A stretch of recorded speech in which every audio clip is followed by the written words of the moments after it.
이 시간 날아가신 주님의 귀한 말씀은 신약 성서 로마서 9장 말씀입니다. 제가 가진 신약 성경 251쪽 로마서 9장 1절에서 13절까지의 말씀 찾으셔서 한 절씩 번갈아 읽으시겠습니다. 제가 먼저 1절과 2절 말씀을 보겠습니다. 내가 그리스도 안에서 참말을 하고 거짓말을 아니하노라. 나에게 큰 근심이 있는 것과 마음에 그치지 않는 고통이 있는 것을 내 양심이 성령 안에서 나와 더불어 증언하노니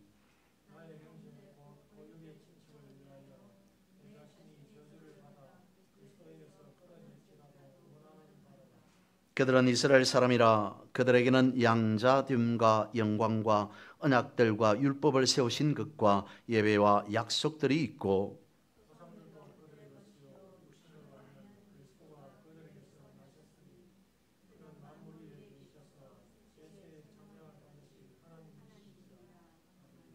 그러나 하나님의 말씀이 피하여진 것과 같지 않도다. 이스라엘에게서 난 그들이 다 이스라엘이 아니요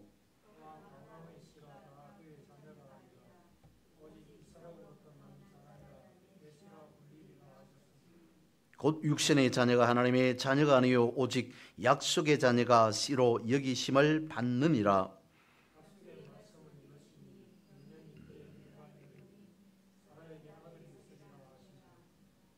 그뿐 아니라 또한 리브가가 우리 조상 이삭 한 사람으로 말미암아 임신하였는데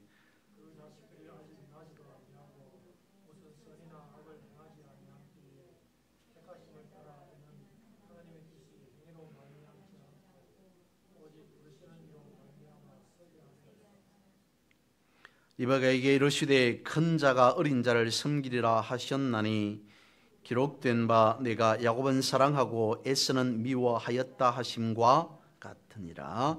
아멘. 오늘 우리는 하나님의 부름받은 자녀입니다.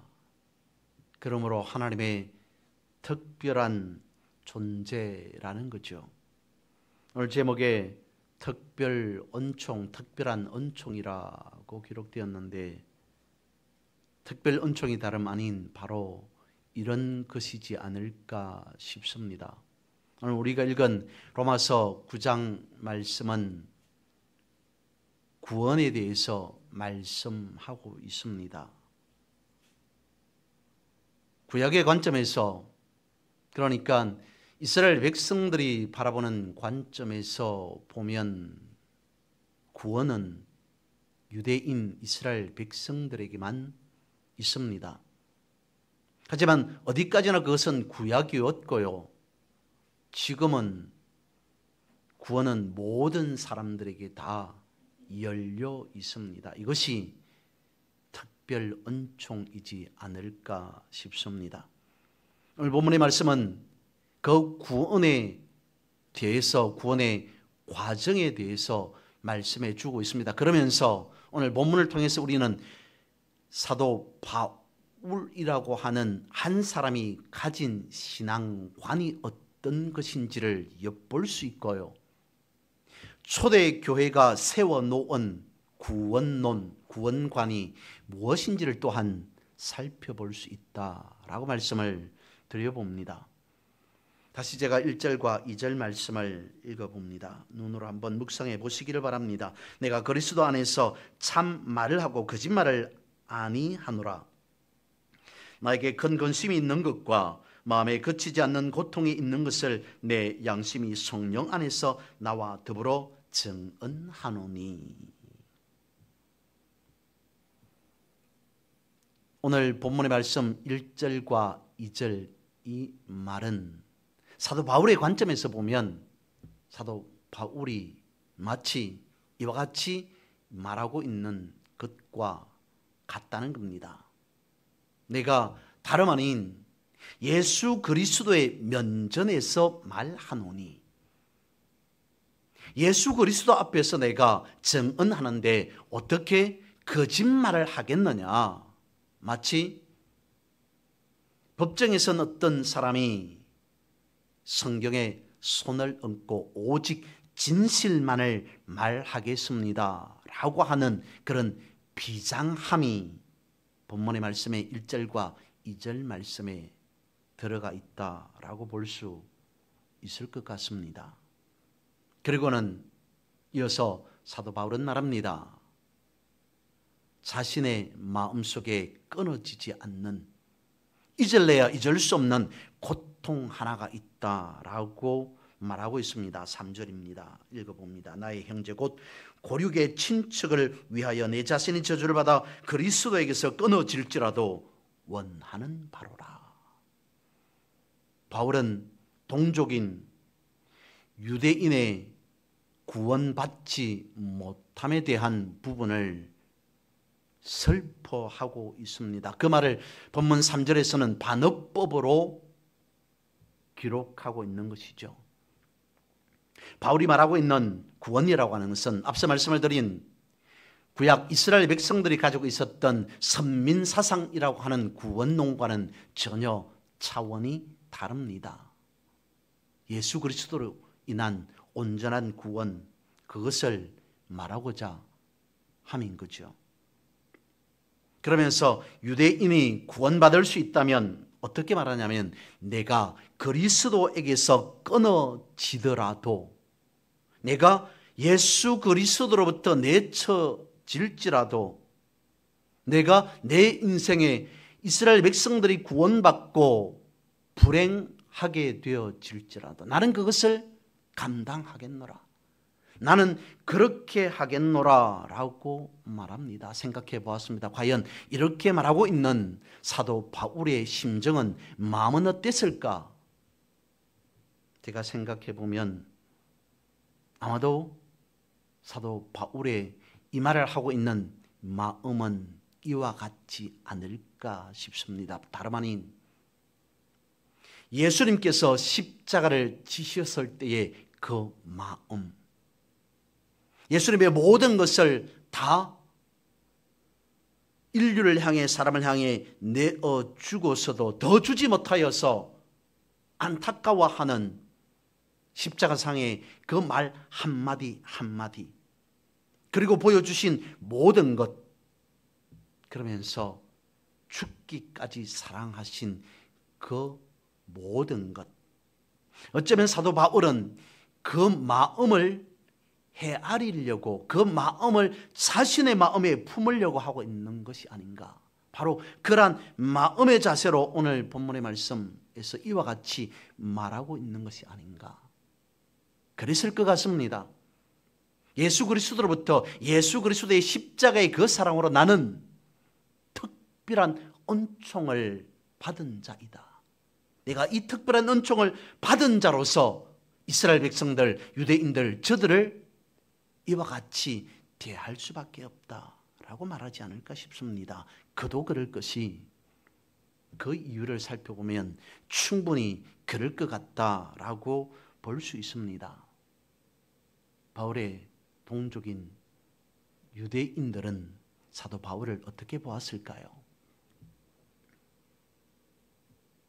바울의 모든 것을 트집 잡기 시작합니다. 바울이 말하는 무엇이든지 간에 사사건건 트집을 잡습니다. 바울의 복음 사역에 있어서 물고 늘어집니다.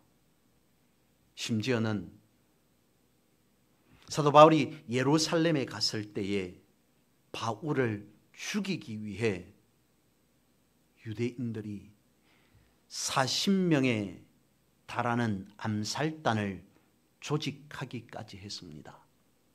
마치 유대인들이 예수님을 시기하고 미워하고 죽이려고 했던 것과 같이, 아무런 이유 없이, 조건 없이 사울이 다윗을 죽이려고 했던 것과 같이 그 모습 그대로 유대인들이 사도 바울을 죽이기까지 할 만큼, 그런 마음을 먹었을 것만큼 미워하고 싫어하고 정오했습니다. 그렇다면 바울은 어땠을까요? 유대인이라고 하면 쳐다도 보지 않아야 하는 것이 맞습니다. 동족이 아닌 원수라고 낙인 찍어야 하는 것이 맞습니다. 왜냐하면 자기를 죽이려고까지 하고 있으니까요.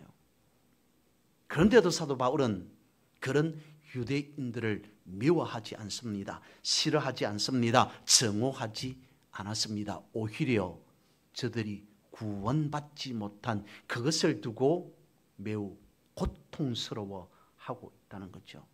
그래서 오늘 본문의 말씀은 내가 끊어질지라도 내 동족이 살 수 있다면, 그 마음을 어떻게 표현하고 있냐면 내 양심이 성령 안에서 나와 더불어 정언한다 라고 표현하고 있습니다. 이 말은 사도 바울은 자신과 양심을 분리하고 있습니다. 자신과 양심을 별개로 취급하고 있습니다. 무엇이냐면 제가 바라봤을 때는 자신이라고 말하는 것은 사도 바울도 인간인지라 자기를 죽이려고 하고 자기를 시기하고 미워하는 유대인들을 마음적으로는 왜 싫지 않았겠습니까?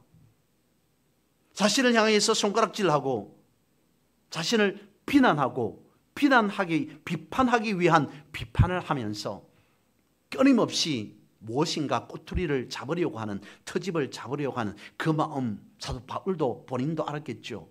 그래서 마음적으로는 싫었을 겁니다. 미워할 수밖에 없었을 겁니다. 그런데 그렇지 아니하고 이렇게 표현합니다. 내 양심이 성령 안에서 나와 더불어.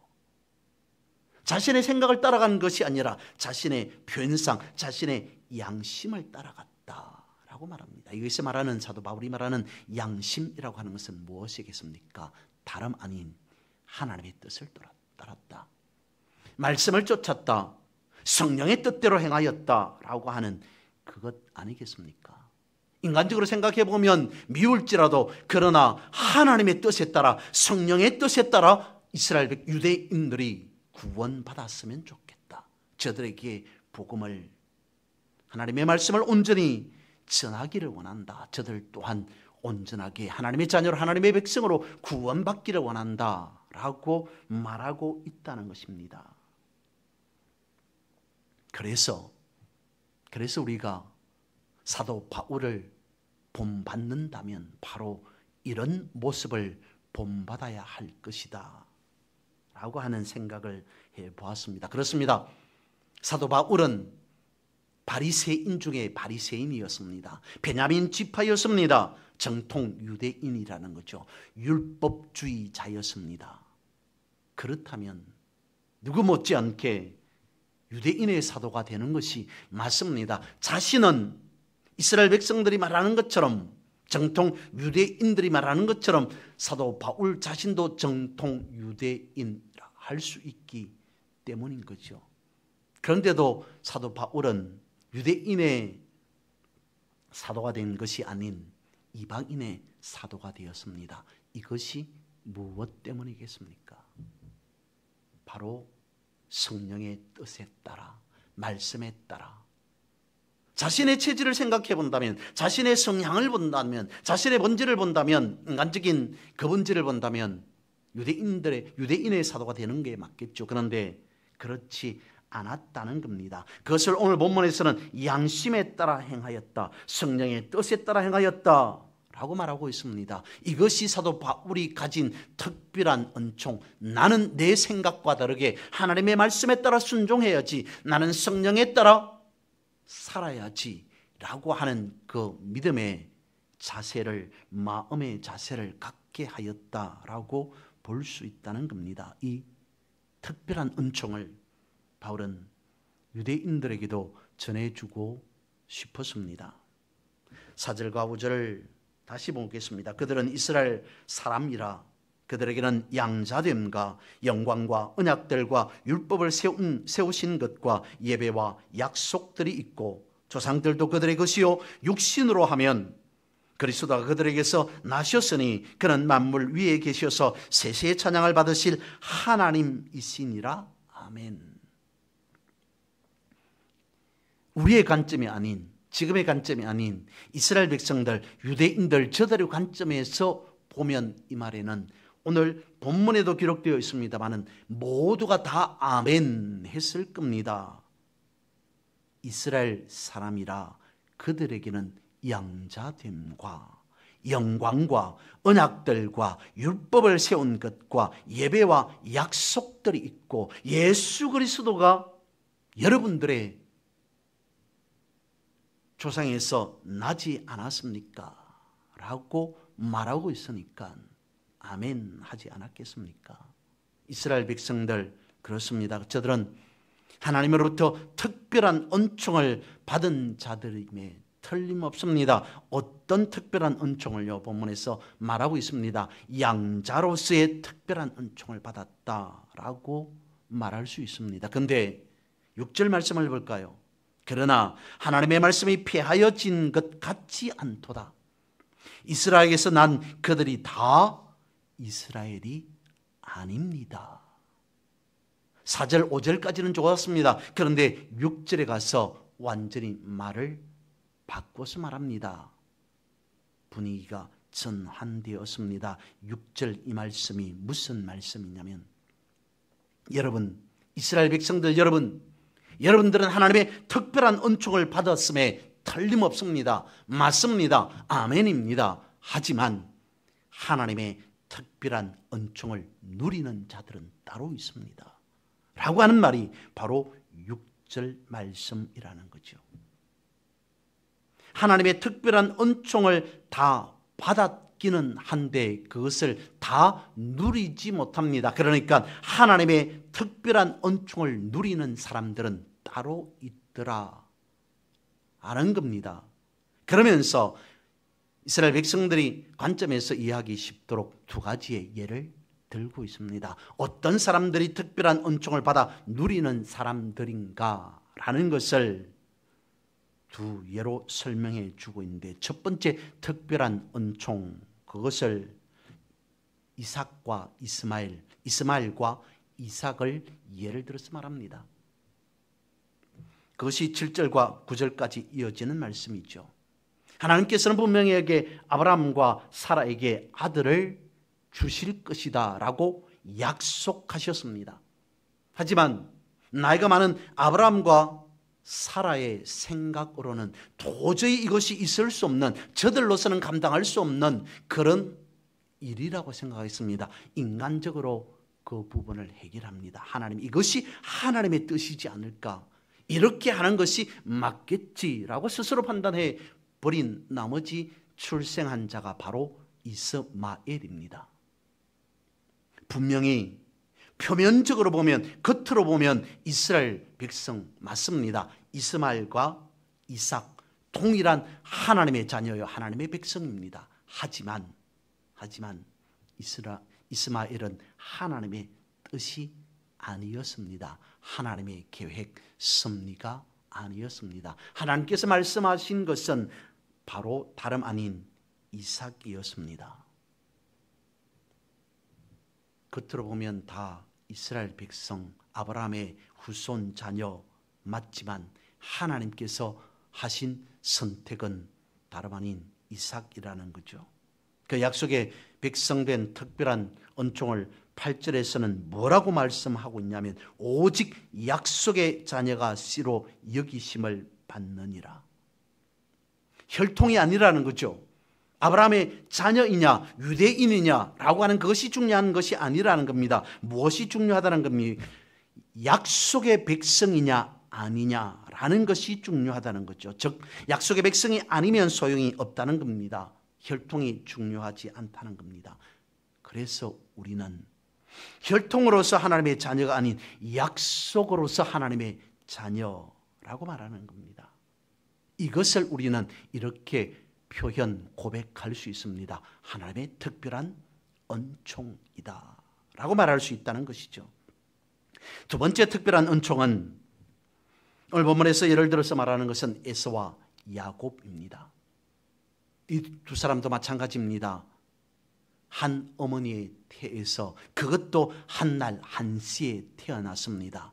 그러므로 똑같다, 동일하다라고 볼 수 있습니다. 그런데 오늘 본문의 마지막 말씀에 보면 야곱은 사랑하고 에서는 미워하였다라고 말하고 있습니다. 이것은 에서는 싫어하고 야곱만 좋아했다라고 하는 표현이 아닌 우선순위의 표현이라는 겁니다. 즉 하나님의 선택과 하나님의 부르심, 하나님의 역사하심, 섭리하심, 그것이 무엇인지를 에서와 야곱의 예로 보여주고 있다는 겁니다.